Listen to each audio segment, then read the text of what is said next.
जय श्रीकृष्ण दोस्तांनो. आज तिसऱ्याचा 71वा श्लोक आपण पाहणार आहोत.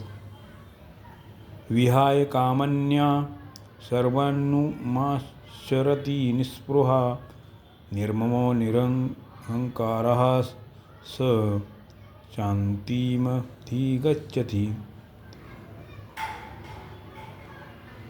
अप्राप्त वस्तूच्या इच्छेचे नाव कामना आहे. स्थितप्रज्ञ महापुरुष संपूर्ण कामनाचा त्याग करतो. कामनांचा त्याग झाल्यावरही उदरनिर्वाहासाठी देश, काल, वस्तू, व्यक्ती, पदार्थ इत्यादी जी काही आवश्यकता भासते त्याचे नाव स्पृहा आहे. स्थितप्रज्ञ पुरुष अशा स्पृहेचाही त्याग करतो. कारण ज्याच्यासाठी शरीर मिळाले आहे आणि ज्याची आवश्यकता होती त्या तत्त्वाची प्राप्ती झाली, ती आवश्यकता पूर्ण झाली. आता शरीर राहो अथवा न राहो, शरीर निर्वाह हो अथवा न हो, याविषयी तो मुळीच पर्वा करत नाही. हे त्याचे निस्पृह होणे आहे. निस्पृह होण्याचा अर्थ असा नाही की जो निर्वाहाच्या वस्तूचे सेवन करीतच नाही. निर्वाहाच्या वस्तूचे सेवन ही करतो, पथ्य कुपथ्यही लक्ष ठेवतो. अर्थात साधनावस्थेत पूर्वी शरीर इत्यादीची जसा व्यवहार करीत होता तसाच व्यवहार आताही करीत असतो. परंतु शरीर उत्तम रीतीने टिकून राहावे, उदरनिर्वाहाचे पदार्थ मिळत राहिले तर बरे होईल, अशा प्रकारची चिंता त्याच्या अंतःकरणात मुळीच नसते. याच अध्यायाच्या 55व्या श्लोकात प्रजाहाती यदा कामान् सर्वान् पदांनी कामनेच्या त्यागाविषयी जे म्हटले होते तीच गोष्ट येथे विहाय कामान्य सर्वान् पदांनी म्हटले आहे. त्याचे तात्पर्य कर्मयोगात संपूर्ण कामनांचा त्याग झाल्याशिवाय कोणीही स्थितप्रज्ञ होऊ शकत नाही. कारण कामनेनेच तर संसाराची संबंध जोडलेला असतो. कामनांना संपूर्णपणे त्याग संसाराशी संबंध राहूच शकत नाही. निर्ममा स्थितप्रज्ञ महापुरुष ममतेचा संपूर्णपणे त्याग करतो. मनुष्य ज्या वस्तूंना आपली समजतो त्या वास्तविक आपल्या नाहीत तर संसारापासून मिळालेल्या आहेत. मिळालेल्या वस्तूंना आपली समजणे चूक आहे. हा भ्रष्ट नष्ट झाल्याशिवाय स्थितप्रज्ञ वस्तू, व्यक्ती, पदार्थ, शरीर, इंद्रिये इत्यादीविषयी ममता रहित होतो. निरहंकार हे शरीर मीच आहे अशा प्रकारचे शरीराची तादात्म्य मान्य अहंकार आहे. त्याच्या प्रज्ञात हा अहंकार नसतो. शरीर, इंद्रिय, मन, बुद्धी इत्यादी सर्व ज्या एका प्रकाशात दृष्टीगोचर होतात आणि मी पण ही त्याच प्रकाशात दुगोचर होतो. म्हणून प्रकाशाच्या दृष्टीने शरीर, मन, बुद्धी, इंद्रिये, अहंता हे सर्व दृश्य आहेत.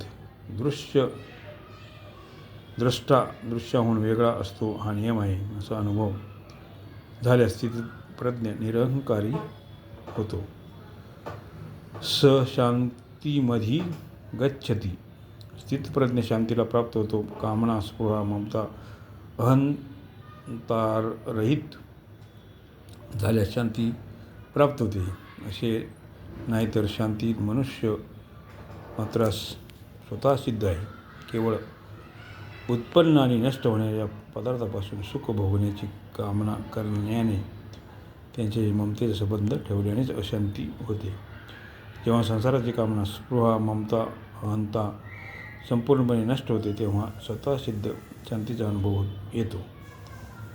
या श्लोकात कामना, स्पृहा, ममता, अहंता या चारीमध्ये अहंताच मुख्य आहे. कारण अहंतेच्या त्यागात सर्वांचा त्याग अंतर्भूत होतो. अर्थात मीपणा राहिलाच नाही तर मग माझेपण कसे राहील आणि कामना तरी कोण करेल आणि कशासाठी करेल. जर निरहंकार म्हणण्यानेच कामना इत्यादीचा त्याग त्यांच्या अंतर्गतच येतो तर मग कामना इत्यादींच्या त्यागाविषयी वर्णन का केले.